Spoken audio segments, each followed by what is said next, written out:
Kagaya ng sabi kanina, kapag kayo ay na-overlap, ibig sabihin nalampasan kayo nung kung may breakaway man or kung yung first group nalampasan kayo, kayo ay eliminate na sa race. Anong ibig sabihin nun? Tatanggalin na kayo, titigil na kayo, no? Aalis na kayo sa race track. Malinaw. So kung sobrang lakas mo at na-break na overlap mo lahat, sa'yo lahat yung top 10. Wow! Okay? Kaya ano ang dapat yung gawin? Huwag kayong papayag na kayo ay ma-overlap. Pagka may nag-breakaway, alam nyo na ang dapat yung gawin. Ano? Kasi pag na-overlap kayo, kawawa kayo. Okay? Malinaw? Then, wala tayong lalabas sa mga damuhan. Dito lang tayo sa kalsada. Merong mga kurbada doon na pwedeng lumusot sa damuhan. Alam ko yan, discard nyo yan. Once na may nakita kami na dumaan sa damuhan, kaya sinasadya, intentional o hindi intentional, yun yung sinasadya man o hindi, DQ, disqualified. Okay? May mga cone din doon sa loob. Pagka nadali nyo yung mga cone doon, nasa gilid na yun, intentional man o hindi, kayo ay disqualified. Ano? At tapos, mamaya, yung ating time. Kayo ay yun, 20 minutes plus 3 laps. Malinaw?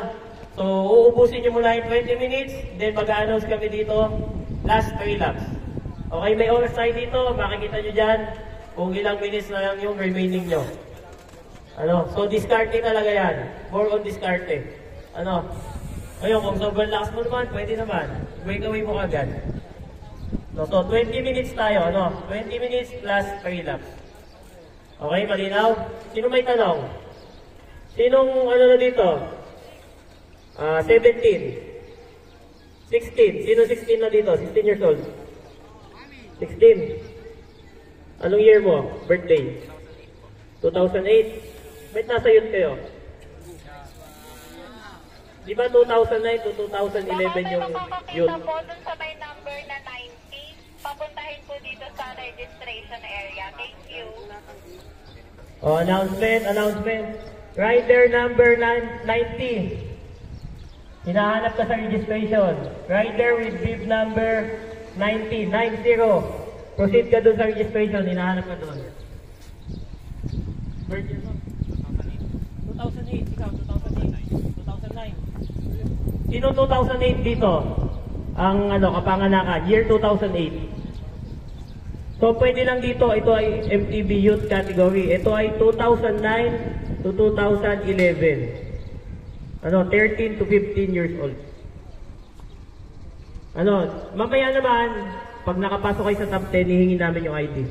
So kung kayo ay hindi honest, at hindi nyo ipinaresent yung ID nyo, so wala kayong pwesto. Malinaw ha?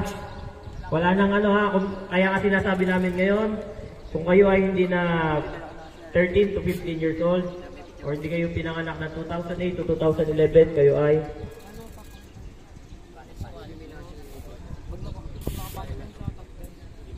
malinaw ha? Ikaw doon ka sa junior, lipat ka, punta ka na lang doon sa registration. Yan. Tama yan, dapat maging honest. So kailangan may puproof nyo mamaya na Although yung iba nag-provide na, mamaya i-confirm ulit natin yung mga age nyo. So kung nakapasok kayo sa top 10 at kayo ay 16 years old na pala or hindi kayo 13 to 15 years old, so kayo ay madi-disqualify. Okay. Okay po. So yung natin, yung first lap natin ay neutral. After na neutral natin, titigil ulit tayo dito para sa mass start. Malinaw wala munang lalampas sa akin, mag-neutral muna tayo. Then pagbalik natin dito, tigil ulit, mass start. Okay? Okay, lilinawin lang yung last 3 laps ha. Pag nag-announce na ng last 3 laps, at dumating na yung last lap, last one. Pag dumating yung last one, sabihin, last one nga, isa pa. Pagbalik doon, saka yung tayo magkaya niya pagbalik. Okay, malinaw. Para walang malilito. Kaya nga last 3 laps. Okay? Wala pang batin. Coach, antay lang natin sa direct. Dito sa direct. Okay, bago bitawan mga kakida, medyo malayo sa akin. Andun yung ambulansya. Yung napidyoan natin kanina. Ito yung mga Sa ano neutral dito. natin, wala lalampas Ito yung dito, ha? kukuha ng Sasakyan. video, tsaka yung mga kasama nating rolling lang tayo, magbibideo, rolling. tsaka Tapos tigil magpipicture. ulit tayo dito. Yan, Then kasama natin. bastard. Ayan, ito yung mga kasamahan natin dito na nagbibideo, no? Ito, yung iba na sasakyan. Kami maiwan dito. Sir, ayan, yun ang mga kasama ko dito magbibideo. Para sumikat yung mga bata. So, yun. Okay, so bibitawan na yan, no? MTB Youth. So, tingnan natin. 20 minutes plus 3 laps. So, tingnan natin kung sinong siga dito sa mga youth. So, ang ating video, no? Ang gagawin ko mamaya, last 2 laps na lang ang kuhanan ko, ano? Kasi parang highlights na lang para magkaalaman kung ano. Dahil dito lang ko dito sa ano. So, last 3 laps. Yun, pag nag last 3 laps, tsaka na ako nagbibideo. Criterium race, dito po yan sa Batangas sa racing circuit, ano. So, ito po ay organized by Rivera Street Cycling Club. Ayan, mga kakida. Okay. So, tingnan natin mamaya kung sinong siga dito sa mga ano. So, exciting to. Dito po yan sa Batangas Racing, ano, no?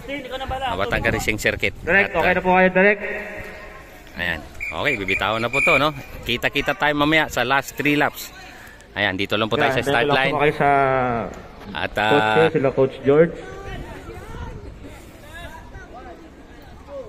so, sa narinig ko kanina, ito po yung criterium race na 3.5 kilometers ang isang ikot. So, standing correction o i-correct nyo ako kung ano, yun ang narinig ko kanina sa nakausap ko dito sa loob. Okay, so tingnan natin, medyo mabigat, medyo mainit na. It's now ay 9 o'clock sa umaga, no? Medyo Okay guys, MTB Youth, mag-iingat kayo lahat. Ride safe. Rolling lang muna. Okay, let's start in 3, 2, 1, go! okay. Ang ingay ng paligid. Ayan na. MTB Youth.